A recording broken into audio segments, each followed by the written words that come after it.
ಸರ್ಕಾರಕ್ಕೆ ಅಹಿಂದ ವಿರೋಧಿ ಕೇಂದ್ರ ಸರ್ಕಾರಕ್ಕೆ ಏನೇ ಬರಲಿ ಬೇಕೇ ಬೇಕು ಪ್ರಜಾಪ್ರಭುತ್ವ ವಿರೋಧಿ ಸರ್ಕಾರಕ್ಕೆ ಪ್ರಜಾಪ್ರಭುತ್ವ ವಿರೋಧಿ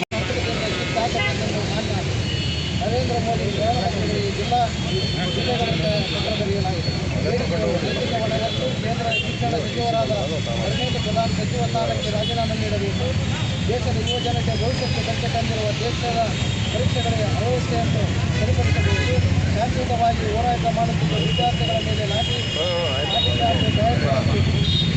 ವಿದ್ಯಾರ್ಥಿಗಳ ಮೇಲೆ ಅವಮಾನವಾಗಿ ಖಂಡಿಸಿ ಈ ಪರೀಕ್ಷೆ ಪ್ರಶ್ನೆ ಪತ್ರಿಕೆ ಸೋರಿಕೆ ಆಗಿರುವುದನ್ನು ಪ್ರತಿಭಾವಂತ ವಿದ್ಯಾರ್ಥಿಗಳಿಗೆ ಜೀವ ಕಳೆದುಕೊಂಡ ವಿದ್ಯಾರ್ಥಿಗಳ ಕುಟುಂಬಕ್ಕೆ ಪರಿಹಾರ ನೀಡಬೇಕೆಂದು ವಿನಂತಿಸಿ ತಮ್ಮ ವಿಶ್ವಾಸಗಳು ಮಾನಯ ರಾಜ್ಯ ಜಿಲ್ಲಾ ಸಂಘಟನಾ ಸಂಚಾಲಕರು ಮತ್ತು ಜಿಲ್ಲಾ ಸಂಚಾಲಕರು ಯುವರಾಷ್ಟ್ರೀಯ ಜಿಲ್ಲಾ ಸಂಘಟನಾ ಸಂಚಾಲಕರು ಮತ್ತು ಆಂಜನೇಯ ಜಿಲ್ಲಾ ಸಂಘಟನಾ ಸಂಚಾಲಕರು ಇವರ ಮುಖಾಂತರ ಜಿಲ್ಲಾಧಿಕಾರಿಗಳಿಗೆ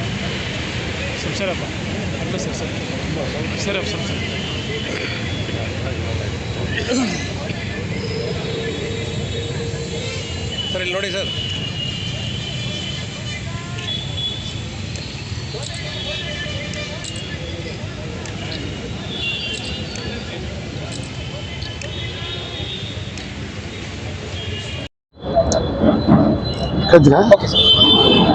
ನಿನ್ನೆ ನೋಡಿದ್ರಲ್ಲ ನೀವು, ಇಡೀ ದೇಶಾದ್ಯಂತ ಇವತ್ತು ಬಿಜೆಪಿ ಸರ್ಕಾರದ ವಿರುದ್ಧ ಧರ್ಮೇಂದ್ರ ಪ್ರಧಾನ್ ವಿರುದ್ಧ ಒಂದು ರಾಜೀನಾಮೆ ಒತ್ತಾಯಿಸಿ ಪ್ರತಿಭಟನೆ ಮಾಡಿದಾಗ ಪೊಲೀಸ್ ದೌರ್ಜನ್ಯದಿಂದ ಪೊಲೀಸ್ ಗೂಂಡಾಗಳ ರೀತಿಯಲ್ಲಿ ವರ್ತನೆ ಮಾಡಿ ಇವತ್ತು ಮಹಿಳೆಯರನ್ನ ಮಕ್ಕಳನ್ನ ಆ ರೀತಿ ದೌರ್ಜನ್ಯ ಮಾಡಿರೋದು ಖಂಡಿಸಿ, ಆಮೇಲೆ ಇಷ್ಟೇ ಮಾನ್ಯ ಪ್ರಧಾನಮಂತ್ರಿಗಳಿಗೆ ಮಾನ ಮರ್ಯಾದೆ ನಾಚಿಕೆ ಏನಾದರೂ ಇದ್ದರೆ ಹಿಂದೆ ಯುಪಿ ಸರ್ಕಾರ ಇಂಥ ಸಮಸ್ಯೆ ಆದಾಗ ನಾವು ರಾಜೀನಾಮೆ ಕೊಟ್ಟಿದ್ವಿ. ನಾವು ಅವ್ರ ಗಮನಕ್ಕೆ ಎಲ್ಲ ಇದೆ.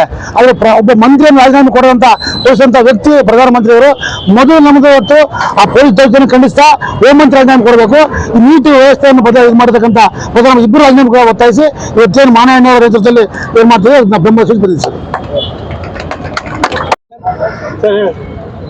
ನೀಟ್ ಪರೀಕ್ಷೆ ಪ್ರಶ್ನೆ ಪತ್ರಿಕೆ ಸೋರಿಕೆ ಆಗಿರೋದ್ರ ವಿರುದ್ಧ ಇವತ್ತು ಸೋನಂ ವಾಂಗ್ಚುಕ್ ಅವರು ಸುಮಾರು 25 ದಿನಗಳ ಕಾಲ ದೆಹಲಿಯ ಜಂತರ್ ಮಂತರ್ನಲ್ಲಿ ಉಪವಾಸ ಸತ್ಯಾಗ್ರಹ ಕುಂತಿದ್ರು. ಅದಕ್ಕೆ ಅವರು ಕೇಂದ್ರ ಸರ್ಕಾರ ಯಾವುದೇ ರೀತಿ ಅವ್ರಿಗೆ ಸ್ಪಂದನೆ ಮಾಡಲಿಲ್ಲ. ಯಾಕಂದ್ರೆ ಯಾರು ಪ್ರಶ್ನೆ ಪತ್ರಿಕೆ ಸೋರಿಕೆ ಮಾಡಿದ್ರು ಶಿಕ್ಷಣ ಸಚಿವರಾದಂಥ ಧರ್ಮೇಂದ್ರ ಪ್ರಧಾನ್ ಅವರು ಸ್ಥಳಕ್ಕೆ ಭೇಟಿ ನೀಡಲಿಲ್ಲ. ಅವ್ರಿಗೆ ಅಲ್ಲಿ ಹೋರಾಟ ಮಾಡತಕ್ಕಂಥ ಹೋರಾಟ ನಿರತ ಯುವಕರಿಗೆ ವಿದ್ಯಾರ್ಥಿಗಳಿಗೆ ಯಾರೇ ರೀತಿ ಕೇಂದ್ರ ಸರ್ಕಾರ ಅವರಿಗೆ ಒಂದು ವಿಶ್ವಾಸಕ್ಕೆ ತಗೊಳ್ಳದೇ ಎಲ್ಲರ ಮೇಲೆ ಲಾಠಿ ಚಾರ್ಜ್ ಮಾಡಿ ಅಲ್ಲಿ ಹೋರಾಟ ಮಾಡತಕ್ಕಂಥ ವಿದ್ಯಾರ್ಥಿಗಳ ಮೇಲೆ ಲಾಠಿ ಚಾರ್ಜ್ ಮಾಡಿ ದೌರ್ಜನ್ಯ ಮಾಡಿ ಡೈಲಿ ಪೊಲೀಸರಿಂದ ಅವರಿಗೆ ಅರೆಸ್ಟ್ ಮಾಡಿಸಿ ಕೇಸ್ಗಳು ಹಾಕಿ ಇವತ್ತು ಹಿಂಸೆ ಕೊಟ್ಟಿರ್ತಕ್ಕಂಥ ದೇಶದ ಯುವಕರಿಗೆ ಹಿಂಸೆ ಕೊಟ್ಟಿರ್ತಕ್ಕಂಥ ಕೆಲಸ ಇವತ್ತು ಕೇಂದ್ರ ಸರ್ಕಾರ ನೇರವಾಗಿ ಮಾಡ್ತಾ ಇದೆ. ಅದಕ್ಕಾಗಿ ದೇಶದ ಶಿಕ್ಷಣ ಸಚಿವರಾದ ಧರ್ಮೇಂದ್ರ ಪ್ರಧಾನ್ ಅವರು ರಾಜೀನಾಮೆ ಕೊಡಬೇಕು. ಅಲ್ಲಿ ವಿದ್ಯಾರ್ಥಿಗಳ ಮೇಲೆ ಆಗಿರ್ತಕ್ಕಂಥ ಕೇಸು ಯುವಕರ ಮೇಲೆ ಹಾಕಿರ್ತಕ್ಕಂಥ ಕೇಸ್ಗಳನ್ನ ವಾಪಸ್ ಪಡಿಬೇಕು ಅಂತೇಳಿ ಇವತ್ತು ನಾವು ಬಳ್ಳಾರಿಯಲ್ಲಿ ಕೇಂದ್ರ ಸರ್ಕಾರದ ವಿರುದ್ಧ ಶಿಕ್ಷಣ ಸಚಿವರ ರಾಜೀನಾಮೆಗೆ ಒತ್ತಾಯಿಸಿ ಇವತ್ತು ಒಂದು ಧರಣಿ ಸತ್ಯಾಗ್ರಹ ನಾವು ಮಾಡ್ತಾ ಇದ್ದೀವಿ.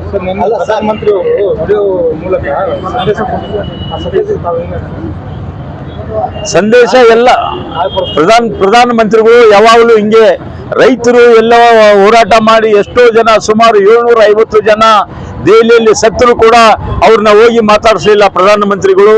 ಮತ್ತು ಇವತ್ತು ಮಣಿಪುರ ಇವತ್ತಿಗೂ ಅದು ಒತ್ತಿ ಉಳಿತಾ ಇದೆ. ಮಣಿಪುರ ಬಗ್ಗೆ ಮಾತಾಡ್ತಾ ಇಲ್ಲ. ಇವತ್ತು ವಿದ್ಯಾರ್ಥಿಗಳು ಸತ್ತು ಹೋಗ್ತಾ ಇದ್ದಾರೆ, ಅವ್ರ ಬಗ್ಗೆ ಮಾತಾಡ್ತಾ ಇಲ್ಲ. ಈಗೆಲ್ಲ ಆಗಾದ ಮೇಲೆ ಈಗ ಪ್ರಧಾನಮಂತ್ರಿಗಳು ಹೇಳ್ತಾರೆ ಅಂತಂದ್ರೆ ಇದು ನಾಚಿಕೆಗೇಡಿನ ಸಂಗತಿ ಅಂತ ನಾವು ಪ್ರಧಾನಮಂತ್ರಿಗಳಿಗೆ ಹೇಳ್ತಾ ಇದ್ದೀವಿ. ಕೇಂದ್ರ ಸರ್ಕಾರ ಏನಾದ್ರು ಅಕ್ಕಿತ್ತು ಕೆಲಸ ಮಾಡಕತ್ತಿದೆಯಲ್ಲ ಅಂತ ಕೇಂದ್ರ ಸರ್ಕಾರನೇ ನೇರವಾಗಿ ಹೋರಾಟಗಾರರ ಮೇಲೆ ಹಲ್ಲೆ ಮಾಡಿ ಕೇಸ್ಗಳು ಮಾಡಿ ದೌರ್ಜನ್ಯ ಮಾಡಿ ಅವರಿಗೆ ಲಾಠಿ ಚಾರ್ಜ್ ಮಾಡಿ ಇವತ್ತು ಕೇಂದ್ರ ಸರ್ಕಾರನೇ ನೇರವಾಗಿ ಹೊಣೆ ಹೊರಬೇಕಾಗಿರ್ತದೆ.